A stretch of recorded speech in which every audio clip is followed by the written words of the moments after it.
యాదుల Srinivas Goud BC సంక్షేమ సంఘం జాతీయ అధ్యక్షులు.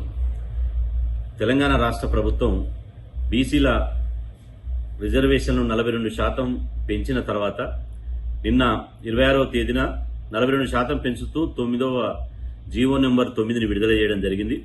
దాని మీద రిజర్వేషన్ వ్యతిరేకులు రెడ్డి జాగృతికి సంబంధించినటువంటి మాధవరెడ్డి అనే వ్యక్తి ఈరోజు హైకోర్టులో ఇలా హౌస్ మోషన్ పిటిషన్ వేయడం జరిగింది.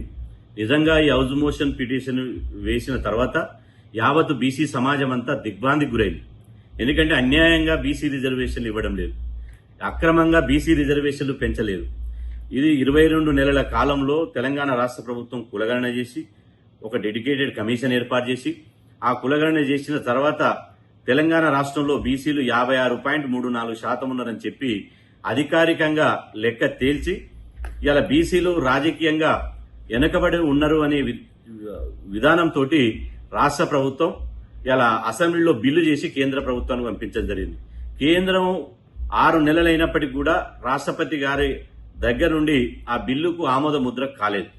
దాంతో తెలంగాణ ప్రభుత్వం ఆర్డినెన్స్ కూడా తీయడం జరిగింది. ఆర్డినెన్స్ కూడా గవర్నర్ గారు ఆమోదించలేదు.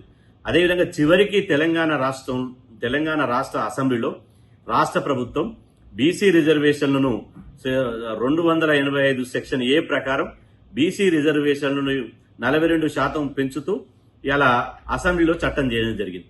ఈ చట్టం చేసిన సందర్భం లోపల కాంగ్రెస్ పార్టీ చట్టం చేస్తే దానికి మద్దతుగా బీఆర్ఎస్, బీజేపీ, ఎంఐఎం, సిపిఐ పార్టీలు అండగా నిలబడ్డాయి. అదేవిధంగా అసెంబ్లీలో లేనటువంటి పార్టీలు కూడా ఇలా పార్టీలు, ప్రజా సంఘాలు, అన్ని సమాజంలో ఉన్నటువంటి ప్రజాస్వామిక వాదులు అందరూ మద్దతు తెలపడం జరిగింది. ఇన్ని నెలల తర్వాత చట్టబద్ధంగా, న్యాయబద్ధంగా కులగణన చేసిన తర్వాత కూడా రిజర్వేషన్లు పెంచితే ఇది కడుపు మంట ఉన్నటువంటి కొంతమంది రిజర్వేషన్ వ్యతిరేకులు హైకోర్టును ఆశ్రయించడం జరిగింది. ఇలా హైకోర్టులో ఇప్పటి వరకు హైకోర్టులో జరిగినటువంటి వాదనలు, సుదీర్ఘమైనటువంటి వాదన వినడం జరిగింది. నిజంగా హైకోర్టులో గౌరవనీయ న్యాయమూర్తి గారు ఒకటే ప్రశ్న వేశారు. ప్రాతినిధ్యం లేనటువంటి కులాలకు జనాభా లెక్కలు తీసిరు కాబట్టి ఆ జనాభా లెక్కల ప్రకారము వాళ్లకు రాజకీయంగా ప్రాతినిధ్యం కల్పించడానికి ఇలా అవకాశం ప్రభుత్వం కల్పిస్తే మీకేం అభ్యంతరం అని స్పష్టంగా చెప్పడం జరిగింది. విద్యా ఉద్యోగాల ఇలా రిజర్వేషన్లు పెడితే మెరిట్ దెబ్బతింటదని ఒక వాదన ఉంది. కానీ ఇది అంతిమంగా అది బీసీనా, ఎస్సీనా, ఎస్టీనా ఎవరైనా ప్రజలే ఎన్నుకుంటారు కదా, ప్రజలు ఓటేసిన ద్వారానే ప్రజాప్రతినిధులు అవుతారు కదా అని చెప్పి స్పష్టంగా చెప్పడం జరిగింది. ఈ సందర్భంగా నేను ఇలా ఈరోజు హైకోర్టులో జరిగినటువంటి ఈ తీర్పుకు న్యాయమూర్తులు స్పందించిన దానికి యావత్ బీసీ సమాజం తరపున వారికి చేతులెత్తి దండం పెట్టి ఇలా వాళ్ళకి కృతజ్ఞత తెలియజేస్తున్నా.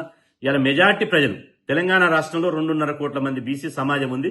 మెజార్టీ ప్రజల ఆకాంక్షలను గుర్తించి మాకు నోరు లేనటువంటి బీసీ జాతి కోసం ఇలా 42% రిజర్వేషన్లు కావాలన్నటువంటి మా వాదనతోటి అంగీకరించినందుకు ఇలా కోర్టులో దీని మీద చాలా మంది కొంతమంది బీసీ రిజర్వేషన్ వ్యతిరేకులు, ఈ రిజర్వేషన్ల మీద అవగాహన లేని వాళ్ళు ఈ జీవో చిత్తు కాగితం లాంటిది, ఈ జీవో కోర్టు వాంగన కొట్టేస్తారు, ఇది నిలవదు అని చెప్పి దుష్ప్రచారం చేశారు.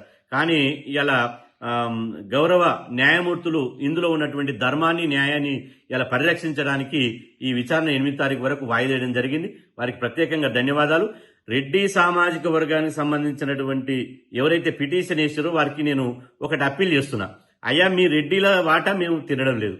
మీ రెడ్డి జనాభా 5% ఉంటే మీరు ఎంత ఈడబ్ల్యూఎస్ రిజర్వేషన్ ద్వారా ఎంత పవర్ ఎంజాయ్ చేస్తారో, ఎంత విద్యా ఉద్యోగాల్లో మీరు లబ్ధి పొందుతారో మన అందరికీ తెలుసు. అదేవిధంగా స్వాతంత్రం వచ్చినప్పటి నుంచి ఇప్పటి వరకు మీ జనాభా ఎంత, మీ రాజకీయ రంగంలో ప్రాతినిధ్యం ఎంత, ఒక్కోసారి లెక్కలు తీస్తే మీ బండారం యొక్క మీ బయటపడుతుంది.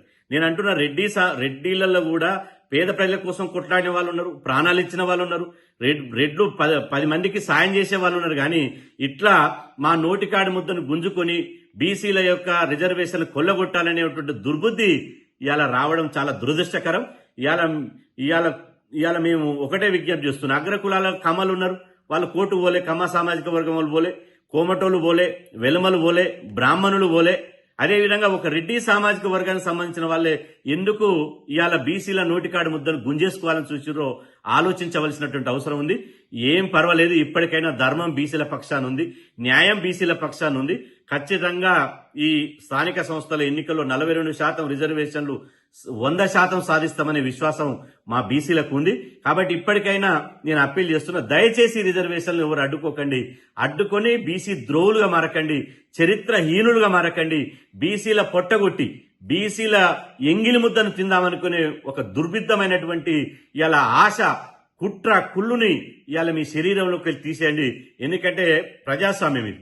అందరం రెడ్డిలం, మనం బీసీలం, అందరం హాయి బాయిగా చిలక పక్కన, చెట్టు పక్కన, గిట్ల పక్కన మంచి హాయిగా ఉంటున్నాం. ఎందుకు బీసీల మధ్యన, రెడ్ల మధ్యన వైషమ్యాలు వేస్తారు? ఎందుకు బీసీలను రావాల్సిన మేము 60% ఉంటే 42% ఇస్తారు, ఇంకా 18% మాకు రావాలి. అయినప్పటికీ కూడా ఎందుకు ఈ కడుపు మంట? కాబట్టి ఇప్పటికైనా మీరు ఈ కుతంత్రాలు మానుకోండి. ఖచ్చితంగా రేపు హైదరాబాద్లో బీసీ సంఘాలు, అదేవిధంగా కుల సంఘాలు, బీసీ మేధావులతోటి సమావేశం పెట్టి మా భవిష్యత్ కార్యాచరణను ప్రకటిస్తామని చెప్పి సదరంగా తెలియజేస్తూ, ఈ రిజర్వేషన్లకు ఇలా దోహదపడినటువంటి ఇది ముమ్మాటికి మేము చెప్పినాం, ఇది 100% మా బీసీల పోరాట విజయం. ఈ రిజర్వేషన్లు పెంచడానికి మా పోరాటానికి స్పందించినటువంటి రాష్ట్ర ప్రభుత్వానికి, ముఖ్యమంత్రి రేవంత్ రెడ్డి గారికి, పిసిసి అధ్యక్షుడు మహేష్ కుమార్ గౌడ్ గారికి, బీసీ సంక్షేమ శాఖ మంత్రి పొన్నం ప్రభాకర్ గారికి, రాష్ట్ర కేబినెట్ మంత్రులకు, అదేవిధంగా ఈ రిజర్వేషన్లకు అసెంబ్లీలో 2 సార్లు మద్దతు ఇచ్చినటువంటి బీఆర్ఎస్ పార్టీకి, బీజేపీ పార్టీకి, ఎంఐఎం పార్టీకి, సిపిఐ పార్టీకి, బయట ఉన్నటువంటి పార్టీలకు, ప్రజాస్వామిక వాదులందరికీ పేరు పేరున ప్రత్యేకంగా ధన్యవాదాలు తెలియజేస్తున్నాను.